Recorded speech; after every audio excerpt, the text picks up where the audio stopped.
هاي يا حلوين، ازيكم؟ النهارده فيديو جديد. كل سنة وانتم طيبين. احنا خلاص كده في رمضان، فيعني بصوا الجو بقى حلو جدا و آم، اجواء حماس بقى يعني. حبيت اعمل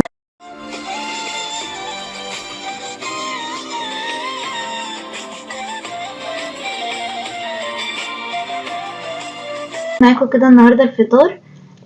انا هعمل عرق لحمة. انا عملته معاكم قبل كده بس هعيده تاني.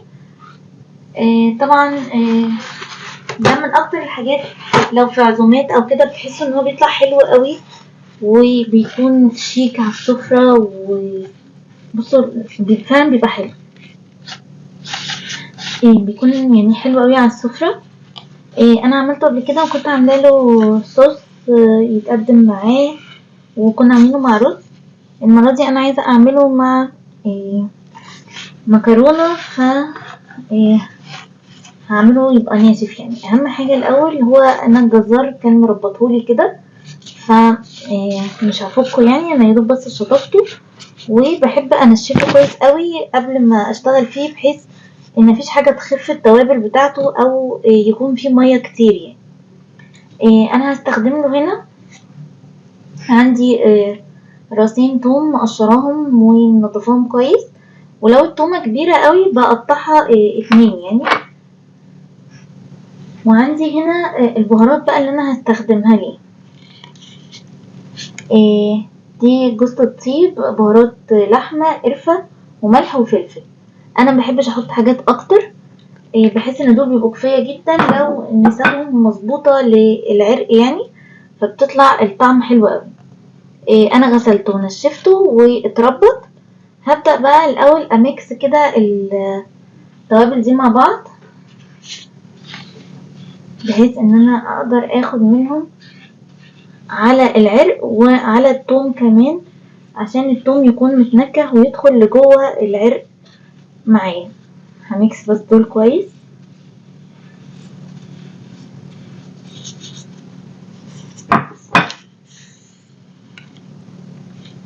وهاجي بقى بالعرق كده، هبدأ اعمل بالسكينة بتاعتي فتحة فيه كده، طبعا تكون اصغر.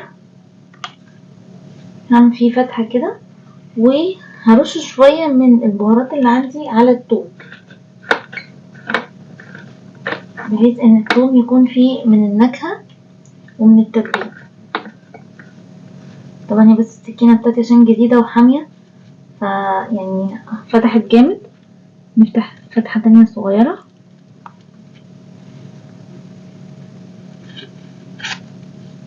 كده. هفضل بقى افتح واغرس كله بالثوم، بحيث ان يكون الطعم متشبع من كل الاتجاهات. يعني انا بفتح من الناحية دي، هرجع الفه وافتح من ناحية تانية، هرجع الفه من الاربع اتجاهات لغاية اما اتأكد ان انا دخلت فيه كله الثوم. طبعا اما عملت كل الفتحات فيها، وفاضل بس بقى ان انا هعمل كده البهارات دي، الباقي من الثوم ومن الميكس اللي انا عاملاه، وابدأ اعملها مساج كده، بحيث ان كل حتة يكون عليها من الكفر بتاع التوابل ده.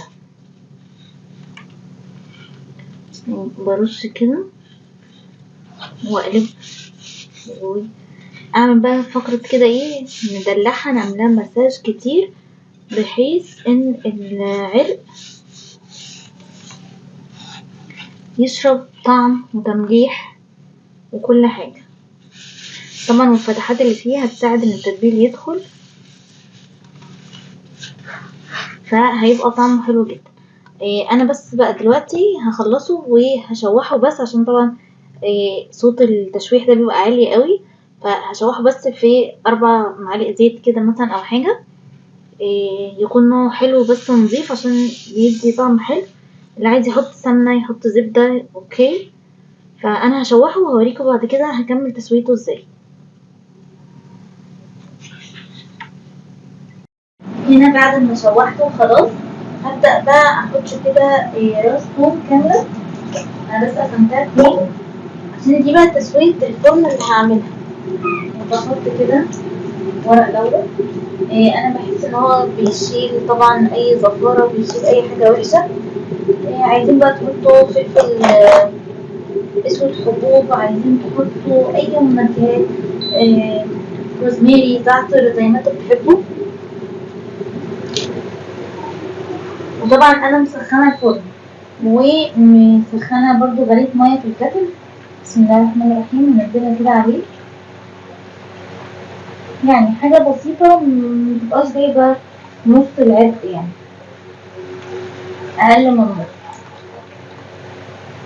وهلف بقى دلوقتي بورق زبده، وبعدين ورق فويل، وهدخله الفرن. هياخدله تقريبا يعني ساعتين ونص 3 على حسب بقى ما يستوي، واتاكد ان هو استوى.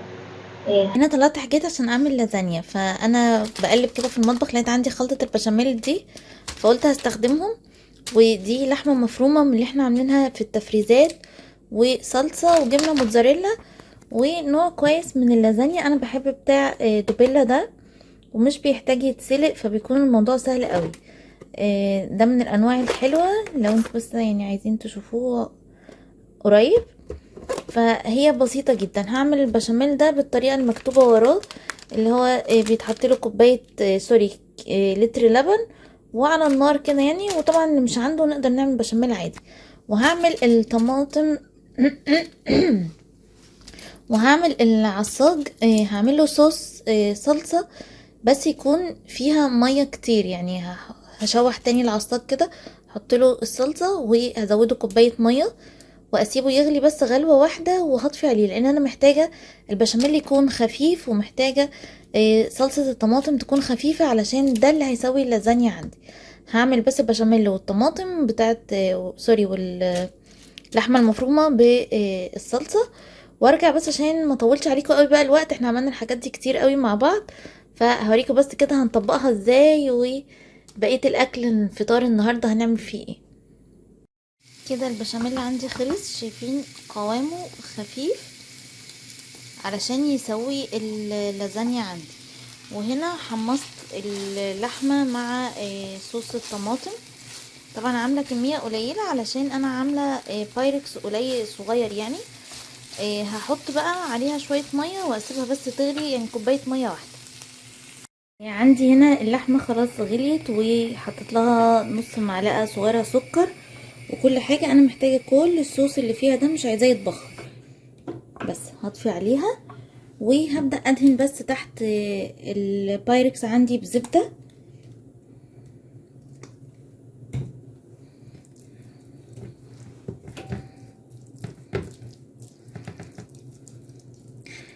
انا حطيت كمان في البشاميل شوية زبدة صغيرة. بس انا جايبة طبعا اصغر بايركس عشان انا مش محتاجة يكون عندي كمية كبيرة بصراحة.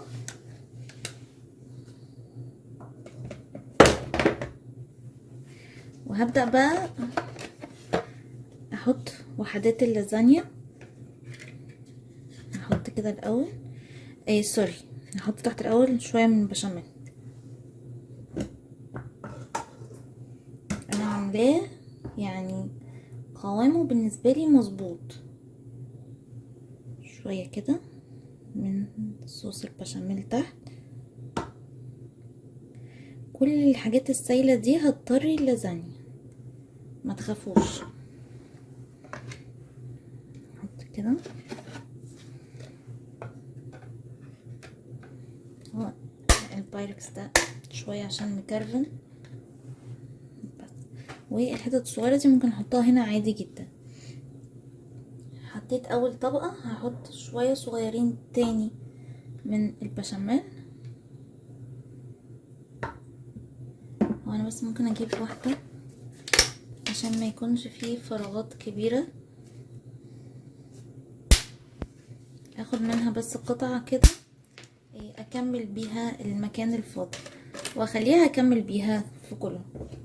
وبعدين نجيب بقى من اللحمة المفرومة بالصوص بتاعها، بس اكون متأكدة ان في يعني اللحمة المفرومة بين كل طبقة والتانية.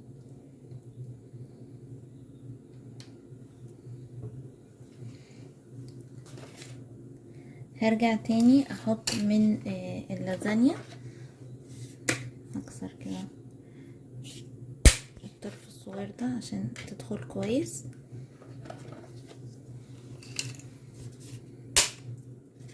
طبعا لو البايركس عندكم مستطيل يعني هيكون اسهل. هنا هحط الحتت الصغيرة دي، هي كده كده لما بتطرى بتبقى يعني حاجة واحدة. احط كده القطع الصغيرة اللي عندي بحيث ان يكون يعني فيه طبقة من المكرونة. بس هكملها بقى بنفس الطريقة كده. اللي عايز يحط جبنة في النص يحط، انا هحط الجبنة بس على الوشين. ده كده بقى شكل الاكل بعد ما خلص. عايزه اوريكم اللازانيا طالعه، بصوا تحفه. وحمرت بانيه وده شكل عرق اللحمه. بصوا الحاجات طالعه حلوه قوي. وطبعا هنا سلطه والتمر والعصير ده عايزه اقولكم طعمه حلو قوي، جربوه. اسمه ديلي، ده قمر الدين، حلو قوي سوري. وبس سايبه الشوربه دلوقتي بس تغلي وهجيبها. يا رب تكون وصفات النهارده عجبتكم واخدتوا فكره كده سريعه ان احنا ممكن نعمل فطار مختلف، و